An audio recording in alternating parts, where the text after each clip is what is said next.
pessoal, eu sou o Thiago Lar, editor do portal do mercado financeiro da vainvestir.com.br. Hoje a gente tem uma satisfação de estar aqui do meu lado Marcelo Mesquita, sócio fundador da Leblon Equities, gestora de recursos. A gente vai apresentar um pouquinho a casa, falar um pouco da filosofia de investimentos da Leblon, para a gente traçar cada vez mais esses pontos aí que estão surgindo na Bolsa Brasileira. Seja muito bem-vindo, Marcelo. Obrigado, Thiago. Marcelo, primeira coisa, acho que eu gostaria de trazer para você aqui, que você falasse um pouquinho mais sobre o time de gestão da Leblon, na verdade, um pouquinho da história da Leblon também. A gente criou a empresa em 2008, já vão aí 13 anos. Nós somos 4 sócios fundadores. Eu e o Bruno Pereira, que viemos do BS Pactual na época, depois o Pedro Schermon e o Pedro Ruth, que vieram da Investidor Profissional, nos juntamos lá atrás. Hoje são 4 gestores dos fundos, o Pedro Schermon, eu, o Bruno Pereira e o Marcelo Aguiar, que se juntou ao time alguns anos depois. E a gente trabalha em grupo, tem também os analistas júniores, e a gente se divide por setores da economia. Então, os 4 gestores é um comitê de investimento, a gente decide as coisas juntos, mas cada um de nós é um especialista em alguns setores. Então, eu cubro o setor de petróleo, setor de saúde, setor de bens de consumo, cosméticos e por aí vai. Depois tem o Pedro Schermon, que também acompanha mais o setor de varejo, por exemplo, o Bruno Pereira, real estate, setor financeiro, o Aguiar, as empresas de aluguel de carro, por exemplo, que você estava perguntando, empresas de bens de capital, de infraestrutura, setor elétrico e por aí vai. Então são especialistas setoriais, acho que a gente senta com o grupo e decide em conjunto o que põe ou não na carteira. A Leblon tem quanto tempo aí de vida? Ela já São 13 anos aí, desde a fundação em 2008. Nesse período aí a gente teve uma performance aí de uns 15% ao ano, num período que a Bolsa deu mais ou menos 6%, 7% ao ano, e o CDI no período deu aí quase que 10% ao ano.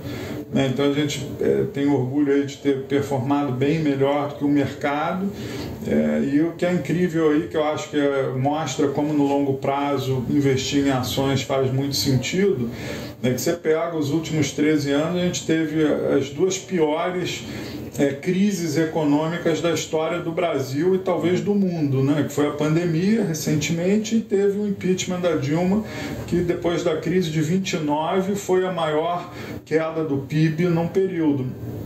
E mesmo nesse período, se você dissesse há 13 anos atrás, eu vou botar meu dinheiro no CDI ou em ações onde eu vou ganhar mais, e a gente conseguiu dar mais do que o CDI nesse período, o que foi uma coisa muito boa, né?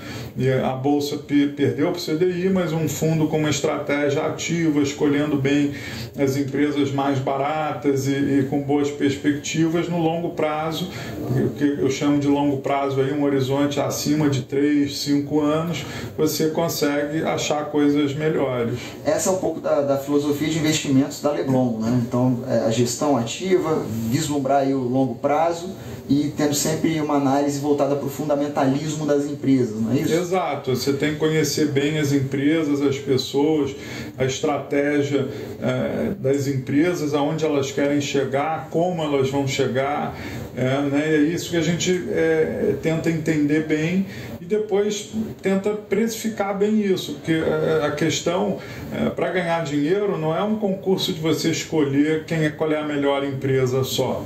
Tem que comprar também por um bom preço, né? Você pode achar uma Mercedes muito melhor do que um Volkswagen, mas um Volkswagen grátis é melhor do que uma Mercedes que você paga 2 milhões por ela. Então, é uma questão da qualidade intrínseca e do preço. É uma combinação. Eu sei que a Leblon ela tem 2 focos muito bem, dá para observar muito bem, que é uma área de fundos de ações, né?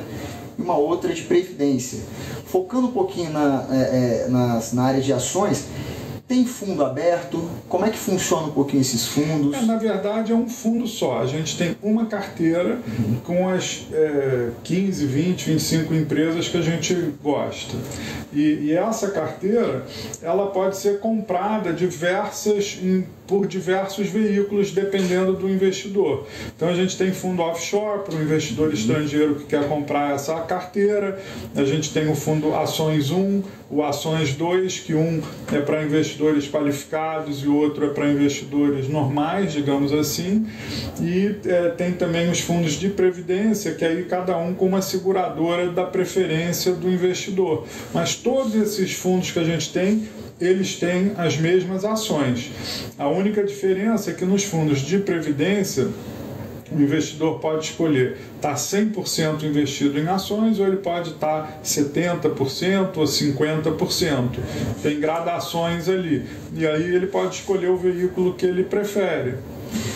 Focando um pouquinho mais, Marcelo, e aí por fim a pergunta final, um pouquinho de bolsa, né, brasileira. O pessoal está perguntando se está barato, se está caro, como é que está um pouco do cenário da bolsa.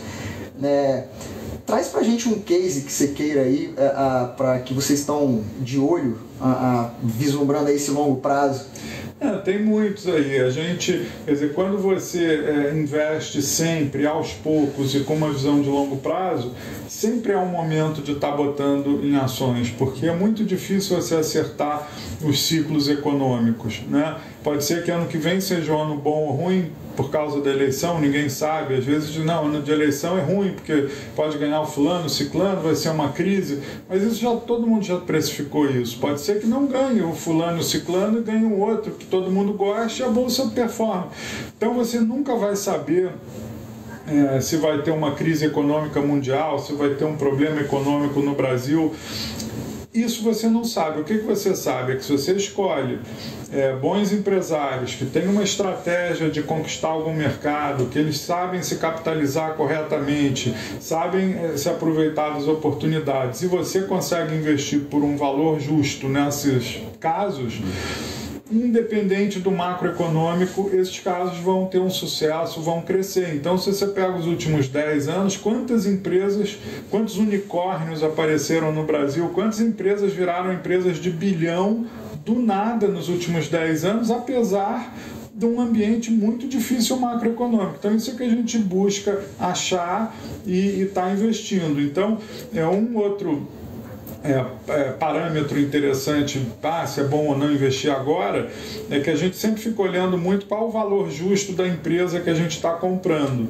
Nesse momento, se a gente pega a nossa carteira, ela teria aí quase que uns 70%, 80% de potencial de valorização na média da nossa carteira, na nossa visão, para que essas empresas passassem a gerar, a partir daí, um retorno de mais ou menos 11% ao ano, que é, digamos assim, a taxa de juros mais o prêmio exigido para estar em ações, né? A gente usa aí uns 4% além da taxa livre de risco. Então, é um upside bem grande. Esse número ele oscila, às vezes 30%, 40%, às vezes está em 70%, 80%, ele agora está em 70%, 80%. Então, é um número interno nosso que ele é um bom parâmetro de quanto de gordura tem para as coisas que você está achando. Então, quando você pega, por exemplo, uma empresa como a Natura, que é uma empresa excelente, uma empresa que está hoje com uma estratégia global, muito focada em, por exemplo, o ESG na veia, é uma coisa com donos excelentes, uma estratégia boa. Ela hoje está barata, ela está negociando aí a menos de 20 vezes o lucro, 15 vezes o lucro, 16, que é raro, é um negócio que podia estar a 25 vezes o lucro, por exemplo. Você pega uma Hypera, por exemplo, que é uma empresa que faz remédios, né? Remédio no Brasil com marca é uma coisa muito poderosa, porque no Brasil, ao contrário da Europa e Estados Unidos, as pessoas se automedicam muito e não tem muita educação, e quem prescreve, a pessoa não tem dinheiro para ir no médico cada vez que fica resfriado, que tem uma dor de barriga, uma dor de cabeça. Então a marca é muito poderosa. Quem compra o remédio no Brasil é o consumidor final. Na Europa e Estados Unidos é o médico e o plano de saúde que paga o remédio. Então o pagador, por isso que tem tanto genérico. Enfim, é uma empresa que, por N circunstâncias, está negociando hoje a 12, 13 vezes o lucro. É uma empresa que, na nossa visão, podia estar negociando a quase 20 vezes o lucro, 15, 20 vezes o lucro. Então, é uma empresa também de consumo. E por aí vai. Tem outras, como o Pão de Açúcar, que está muito barato.